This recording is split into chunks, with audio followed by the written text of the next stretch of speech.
and welcome to another episode of Rebecca Unplugged. My name is Rebecca, and today we're going to be unplugging another hot episode. Today's topic is something that just blew up on the Nigerian social media. Two very public personalities, VeryDarkMan and Mr Jollof on the United Nigeria Airlines. Irony of it all is that the airline's name is United, and that's where the battle took place. What started out as an online feud ended up as an actual physical fight. But what I want to really interrogate today is their apologies. So let's unpack it. Because to me, they missed the mark, and not just a little. Here's what went down on November 17, 2025. VeryDarkMan and Mr Jollof, two very well-known figures with a long-standing beef, had it out with each other on the United Nigerian Airlines flight from Asaba to Lagos. They exchanged heated words like, "Anytime I see you offline, I'm going to beat you." And then it was like, "Yeah, you see me offline, beat me now." And allegedly, there were punches exchanged. Somebody headbutted somebody, and somebody beat somebody on the chest. In the bid to defend himself, like Mr. Jollof said, he left his window seat, crossed the passenger on the aisle to meet the charging VDM who charged to the island, was trying to reach him there, and that's where the brawl started. But that's not what we're here to talk about today. What we're actually talking about is their apologies. So let's get into it.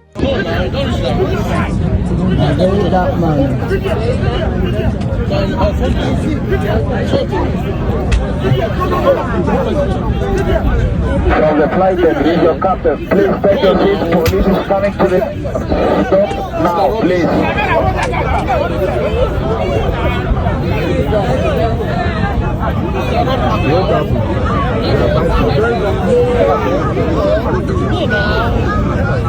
Is that VeryDarkMan? While the Oyibo man, the felon, was scrambling and all that passengers were like trying to get out of the way, the airline crew came and saved the day. Eventually, they were both onboarded. Let's take a look at their apologies. VDM later appeared on his Instagram page with this apology. He said he acted irresponsibly and takes full responsibility.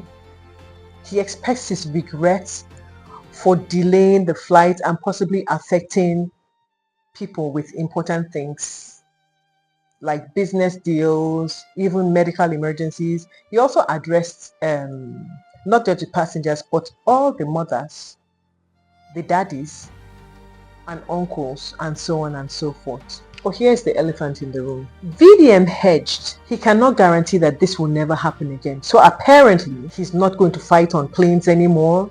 He won't fight on vehicles, but he's definitely going to fight in a house somewhere, in an office somewhere. This is not a firm commitment to change. It suggests it's more about getting caught than about changing his behavior. The second apology. Let's analyze Mr. Jollof's apology. Mr. Jollof also made his own apology on Instagram. He insisted he was only defending himself. He said he deeply regrets delaying everyone on the plane. He apologized to NCAA, apologized to United Nigeria Airlines, the passengers, and even went ahead to apologize to his family, his wife, his son, and his boss. He claimed he's not naturally violent and that such character will never occur again. But listen, framing what happened as purely self-defense softens his role in escalating things. It's a classic "I reacted badly, but I didn't start it" apology, which is valid, but it doesn't absolve him, especially because they were in a public place and have influence. Let's take a look at the area of accountability and public trust. These are not just private individuals.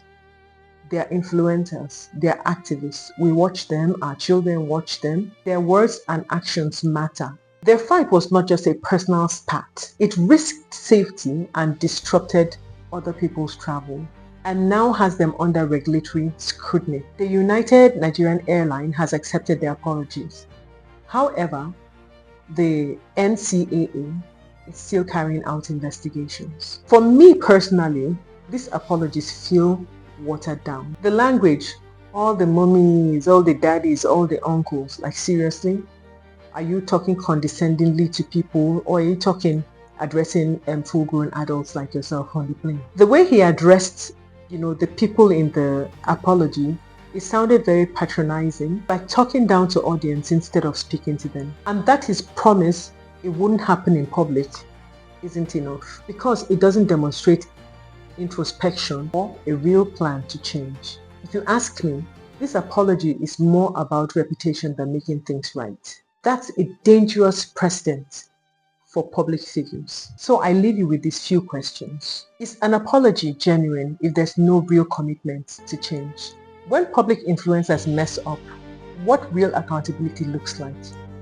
Is it enough to just say sorry? And finally, how do we as their audience demand better from people who shape public discourse? That's it for this segment. If you like this kind of breakdown of influencer ethics, accountability, and real life drama, just hit the subscription button, like and share, and drop a comment. Let's keep the conversation going. Thank you.